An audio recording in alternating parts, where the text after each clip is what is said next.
This crowd is ready, as are our Ahmad Rashad and Hannah Storm. We have reports from both.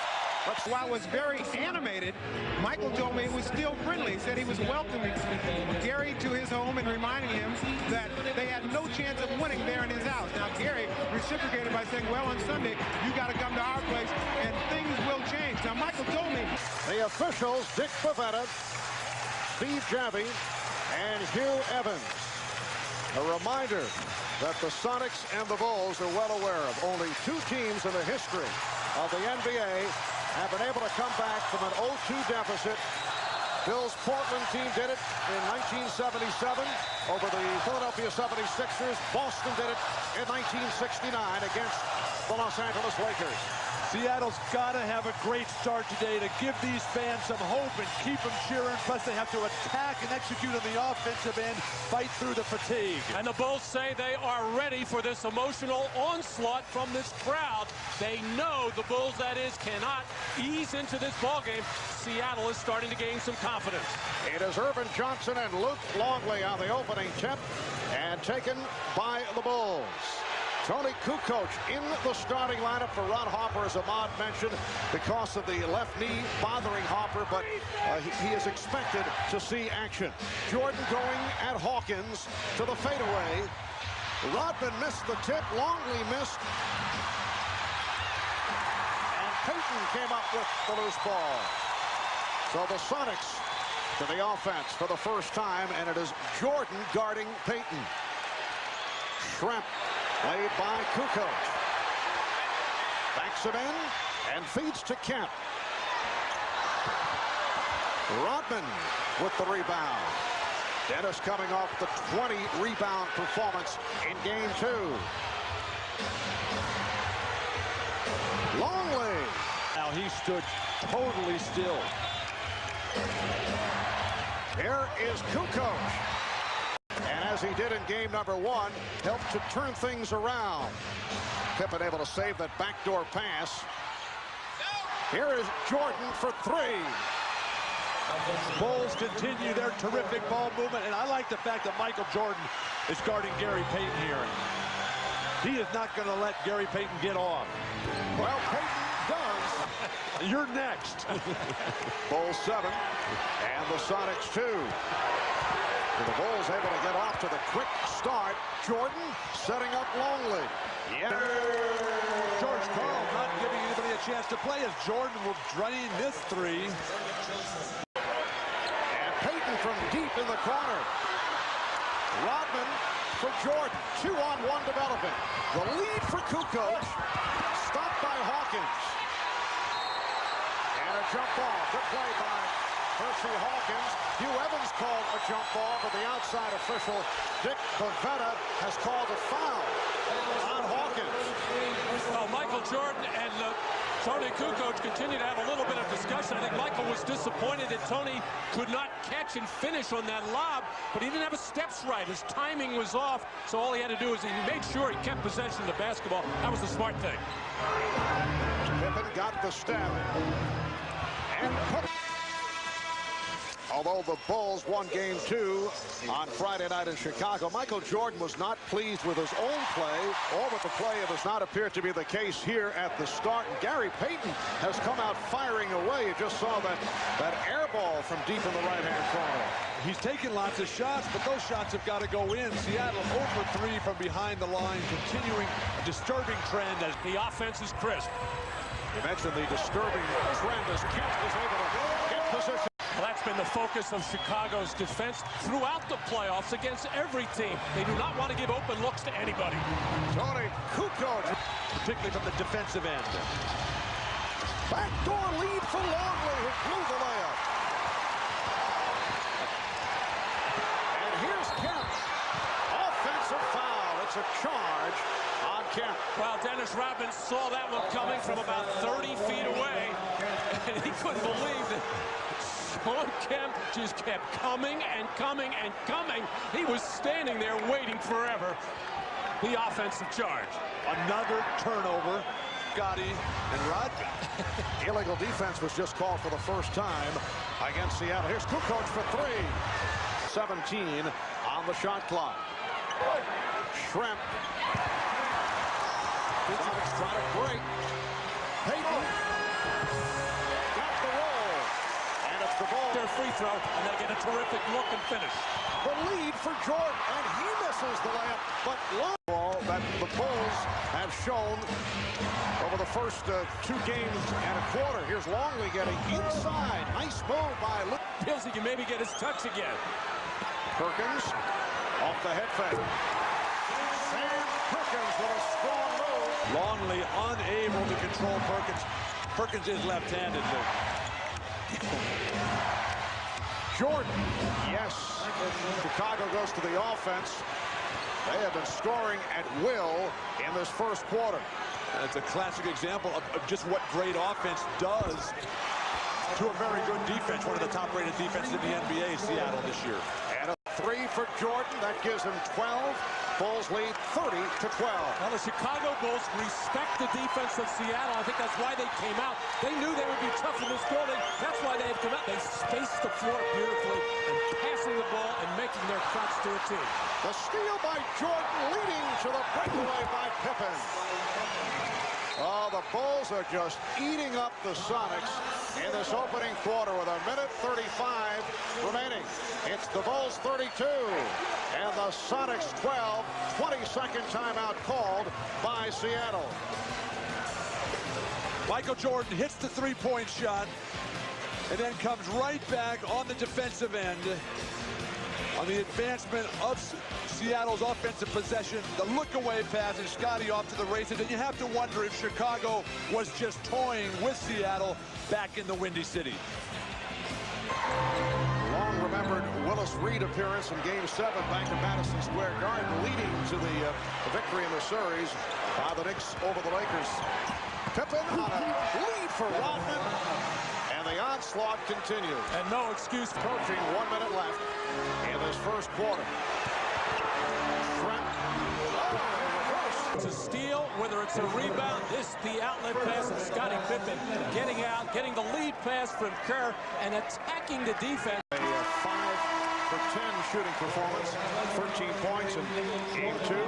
Now Jordan returns. Harper sits down. Don't know if Harper's going to be able to give much today. He looked a little gimpy out there, Marv.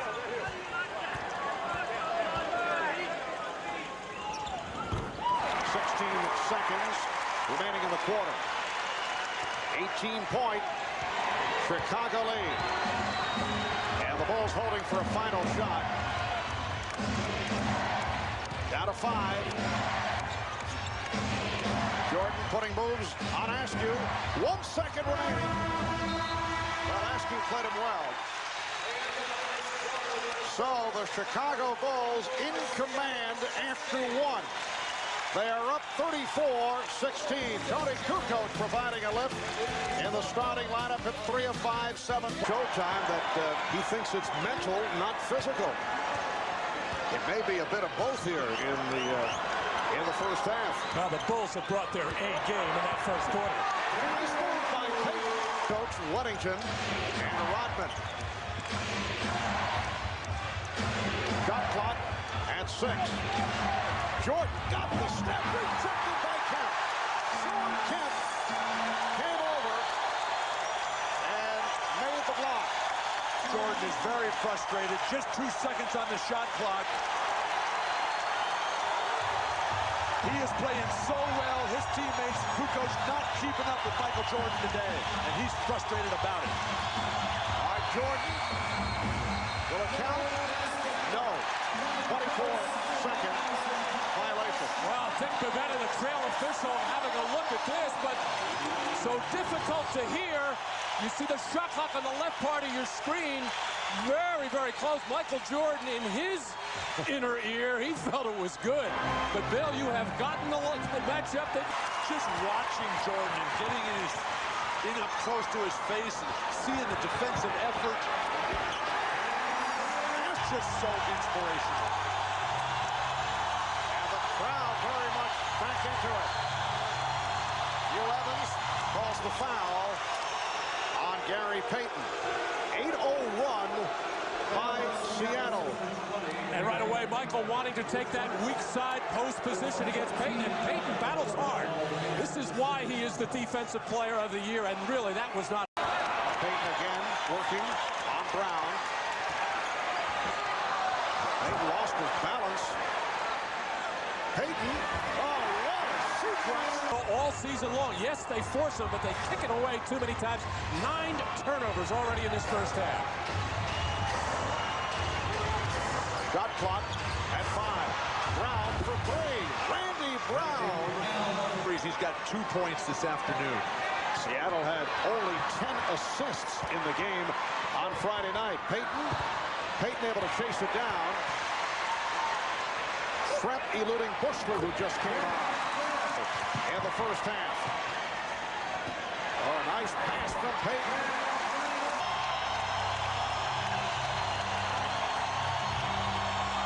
Kerr, yes. Steve Kerr of the series. And coming off a superb shooting performance against Orlando. Back comes Kukoc.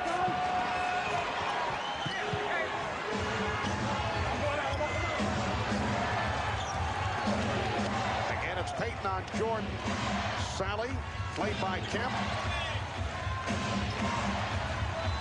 Jordan, yes, nicely done on the setup from Kukoc. Watching. And there's nothing passive about Tony Kukoc here in the first half.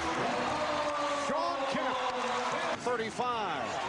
Tony's one of those guys who responds to the challenge. A very competitive guy, even though a quiet personality. Harper out. He knows it's his day. And Michael Jordan picking it up. He has 20 points.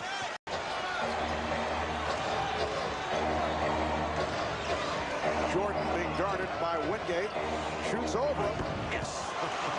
Michael is on. He's called on Sally. It wasn't too long ago we were saying Michael Jordan, maybe he's trying to do a little too much. Well, hey, he's doing it. Inside, outside, everywhere. As he is really feeling it right now like nobody can cover him.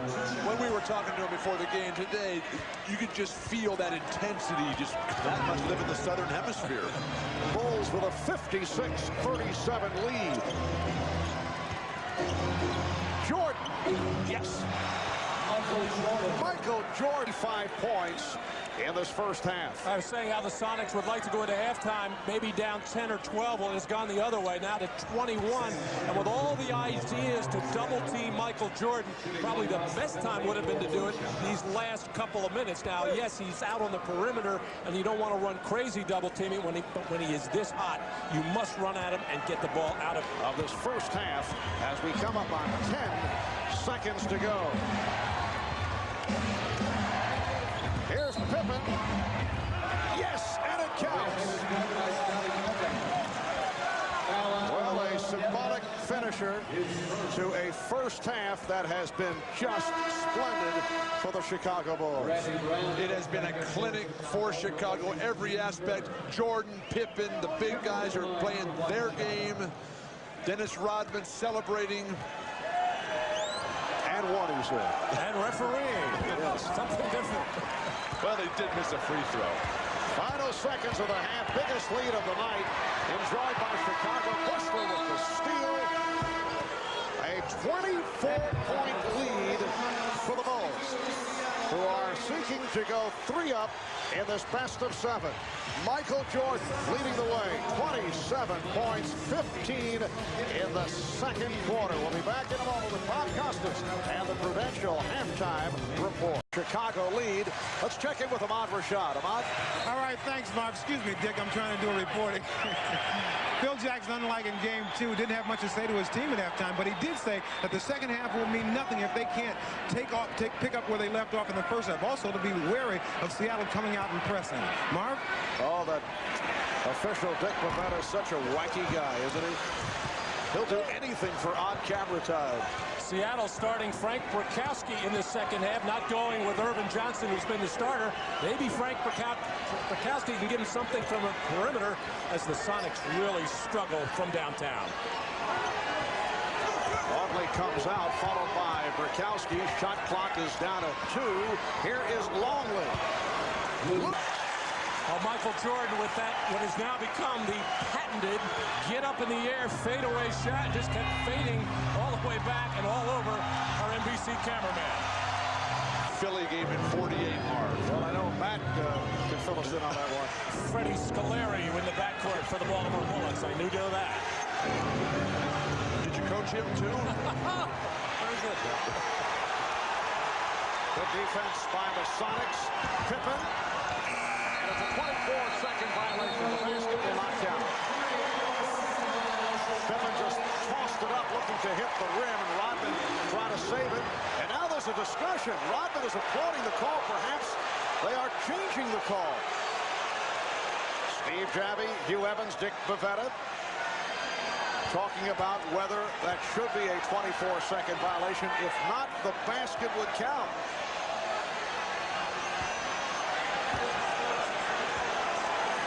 So tough because they have to visualize the replay in their mind. Of course, not allowed to use television replays. There is no 24-second violation because the ball hits the ring. We'll get the ruling. Here's another look at it. Has the ball. The whistle blows and it goes to the rim. Yes, it did graze the rim. So the basket does not count, but they'll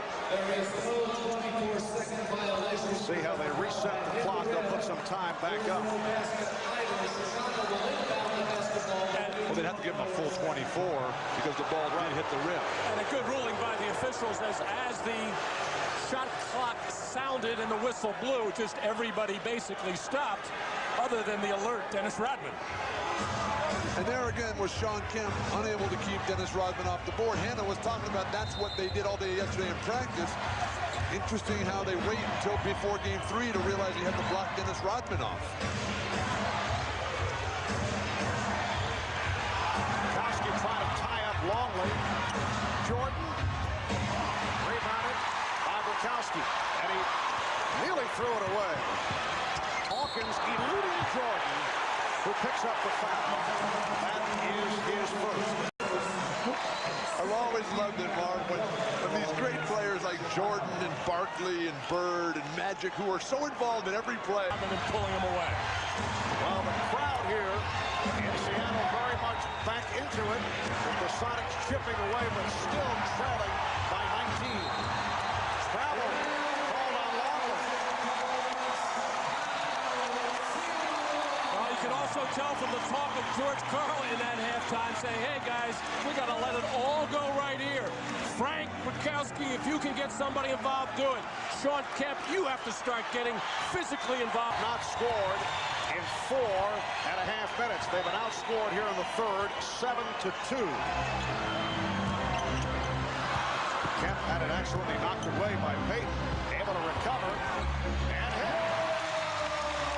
A magnificent first half, probably their best of the playoff run. Rodman able to keep it alive, and now lost it. Payton with the steal. Hawkins for three.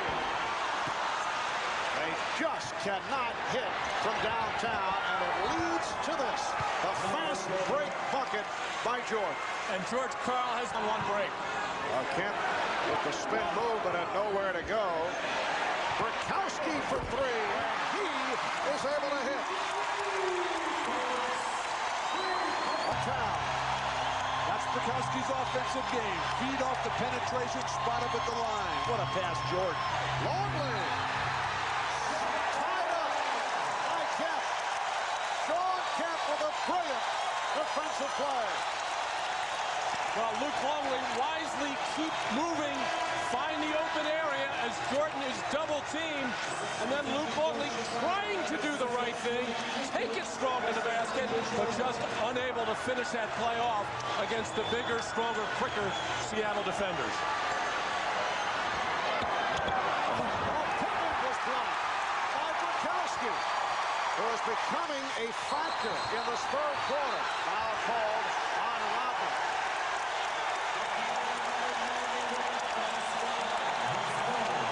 That's three on Rodman, and the Bulls now with 4:53 to go in this third quarter, leading by 16. On for Detlef Brent. And again, the crowd wild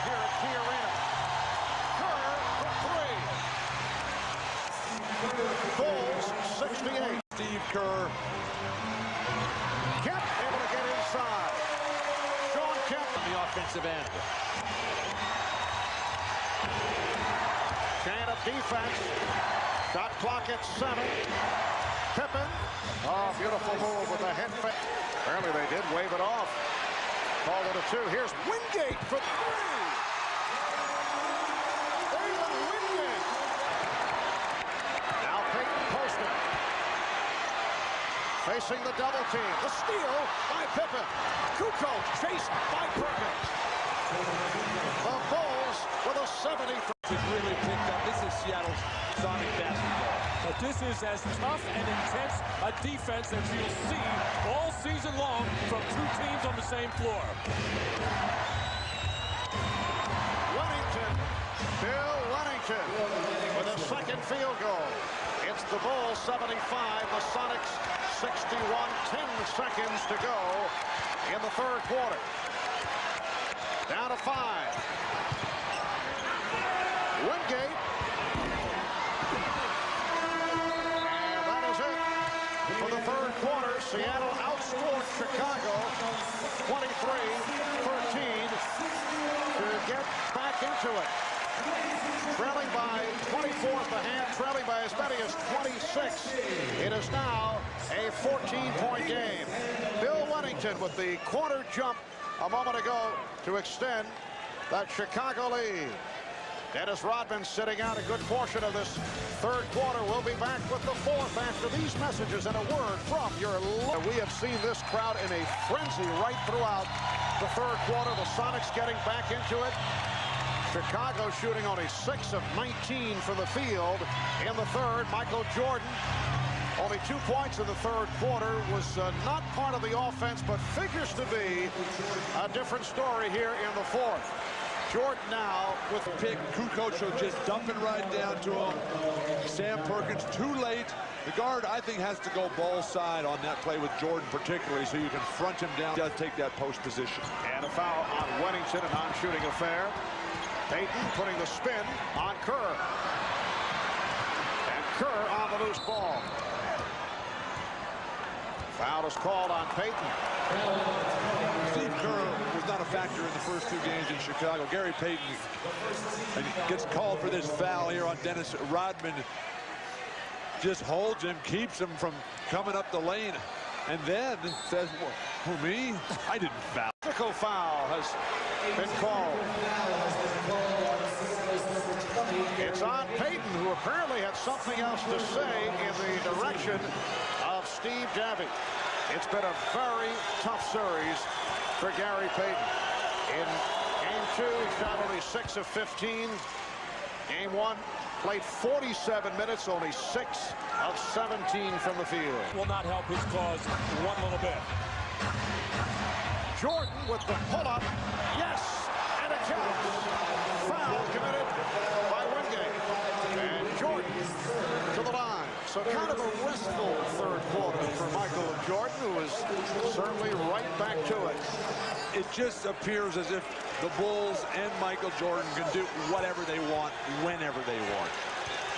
Seattle comes back, plays their best basketball of the series in the third, and right away, Michael Jordan says, hey, just give me the ball and get out of the way. Jumper in your face. And hey, Frank Bukowski was not a catalyst by any means, but he did give the Sonics a different look. The box out.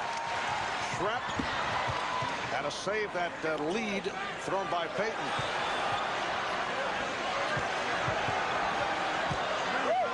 Here's Peyton.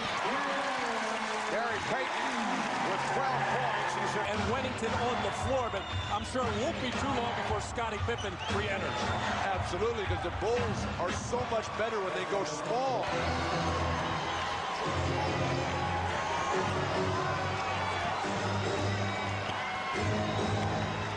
Down to 5 on the 24.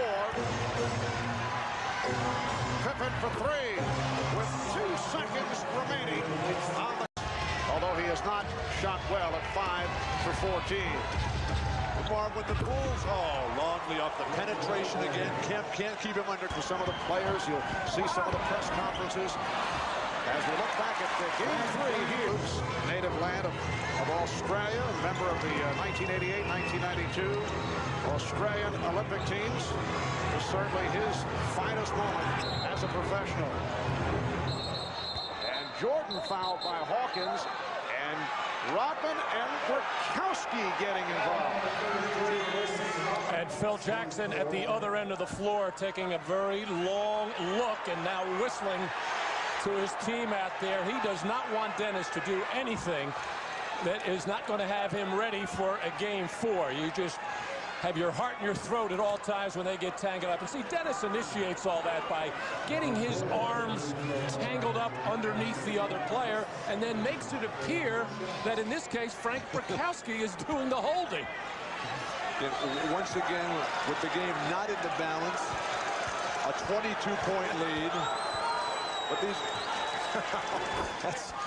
these are certainly two of the freest spirits in the NBA. We don't need any sort of altercation here that would take away from this beautiful exhibition of basketball today by the Chicago Bulls. Now, would this be considered taunting? I was just going to say, why is that not taunting? Just a look and almost baiting Frank Burkowski to do something. Dennis has to settle down, play basketball, go play golf with Michael Jordan tomorrow and get ready for game 4. But if you can't stay downers in the league, Sean Kemp, has both Jordan and Pippen with Rodman in and out of this lineup throughout the game have both gotten much more involved in the rebounding area, as they tend to do when Dennis is not getting a whole bunch. Shot clock down to 4. Jordan. And Rodman and Burkowski get involved. It looks like Pavetta has given the ejection sign. This has been brewing the last couple of minutes. I think he's thrown both out of the game.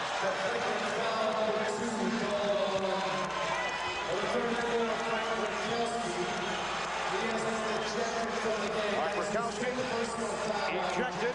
Flagrant foul 2. I thought Pavetta indicated that both were tossed. Let's see. Well, this has been brewing ever since these two have gotten on the floor there, as this time Burkowski does get that forearm and elbow right into the Adam's apple of Dennis Rodman. But George Karl, who was ridiculing Rodman for all the things that he was getting away with after game 1, had nothing but praise for Dennis Rodman after game 2. I think we're going to hear more ridiculing after this one. Dick Pavetta gave a succession of thumbs, but apparently he was making it clear that it was Burkowski who was gone, and Rodman remains, and now he and Kemp are having words. Very difficult for George Karl to ridicule the starting power forward, leading rebounder in the series when you're down 3-0. 5:45 remaining in the 4th quarter. Phil Jackson should do this game a favor, maybe take Rodman out. Rodman and Kemp coming together, and Kemp picks up number 5. On the other hand, Phil Jackson may be enjoying the fact that Dennis Rodman has gotten into the heads of the Seattle players. And Michael Jordan just came over giving us a look as if to say he's kind of amused by it, but what's going on here? And Phil Jackson just peeking up at the clock again, wishing this thing would end without getting any further incident from Dennis Rodman. Phil Jackson, I'm sure, has already started thinking about Wednesday, and he knows he'll want to have Dennis Rodman on the floor. Dennis is quick to point out. Sonics did rally, got within 11 with their surge in the 3rd quarter, but the Bulls picked it right back up in the 4th. Payton. We're coming up. And lay down.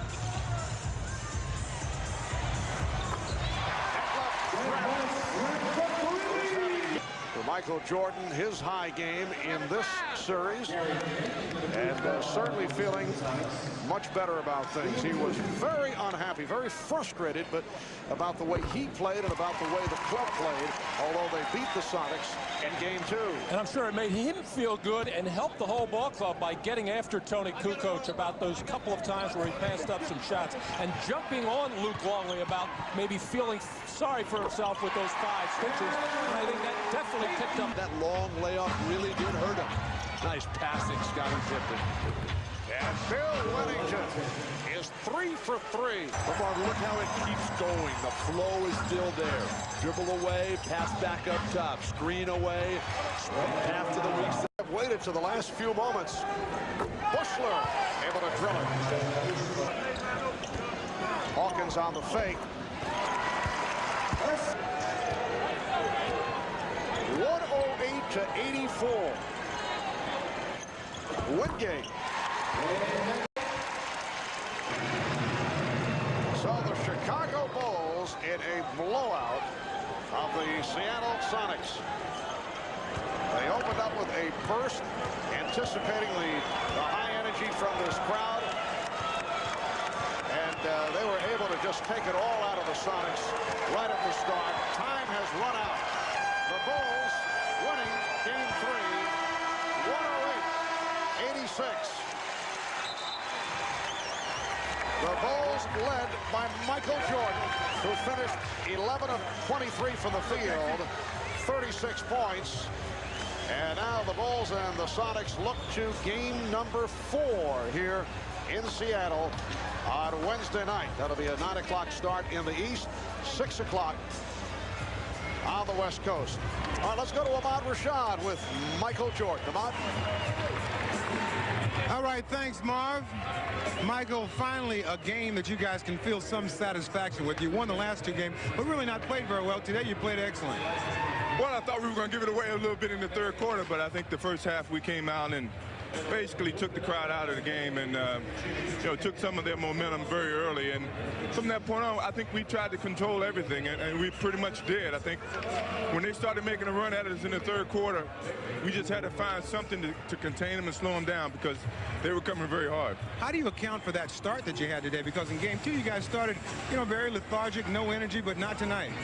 Well, as I said, I think when we get on the road, we become a little more focused. We go out and we know what our jobs are, and we don't have to worry about family tickets and all a lot of distractions that we have to go through, man. It's good to be on the road so we can bond together and play better. How about your focus? I know in the first couple of games you felt like you were struggling a little bit, but today you came in talking about making a statement. Well, I know this is the Gloves' home, and I wasn't going to verbalize any kind of confrontation with them. I was just going to come out and play and let my basketball do all my talking. And I know that the crowd can get very hostile, but me personally, these are the things I like to play at, in the atmosphere that I like to play at. Just come in and focus on basketball and block everything else out. All right, Michael, thanks a lot. Great game. All right, let's go over to Jim Gray, who is with Dennis Rodman.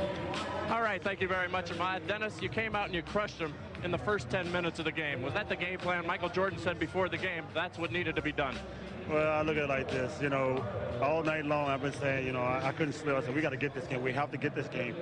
And Michael, I figured Michael would come out and do his job, and the rest of the supporting cast did theirs too. 3-0. No team in NBA history has ever been able to come back from that deficit. Is this one effectively over? I wouldn't say it's effectively over. I just think that, Seattle have totally got out their rhythm, out their game, because all they're doing now is trying to mess with me, try to get in my head. But they don't understand, though. You can't mess with the master. You can't mess with the master. Well, there was an awful lot of talk going on between you and Sean Kemp and Gary Payton. What exactly was being said and going on in Brikowski as well?